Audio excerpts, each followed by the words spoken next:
from 0 to 6 figures in about 6 months, Wow. um, based on relationships that I had had. So you had mentioned when you had started your company back in 2010, you were a single mom.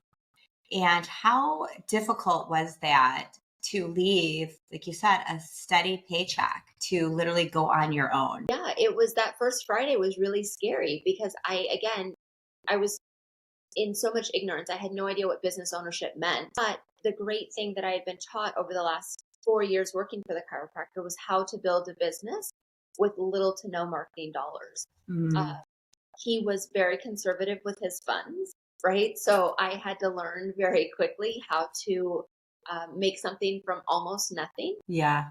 And as much as I hated it in that moment, I was like, why can't we just spend X amount of dollars? Or why do we have to have a budget for everything? Um, that's really what helped me get to that next level.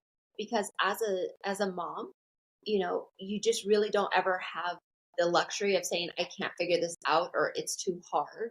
And so I kind of in that moment realized, okay, I said I was going to do this. I went from 0 to 6 figures in about 6 months, Wow. um, based on relationships that I had had. I had a friend here who called me one day and said, hey, I heard you're doing marketing for yourself. My brother's in Dubai. Do you work with people in Dubai? Well, I'm working with anybody and everybody because like, At this point, hand them over. I yeah, need the work. yes, exactly. So Dubai led me to London, London to Sweden, Sweden to Canada. So Wow. in about 6 months, I told someone, yeah, I've got a client in Dubai and London, not to brag, but just, kind of talking about where the experience had led me. And they were like, oh, you're an international company. And I was like, no, I just work here. And they were like, no, like, No, but you really are an international company.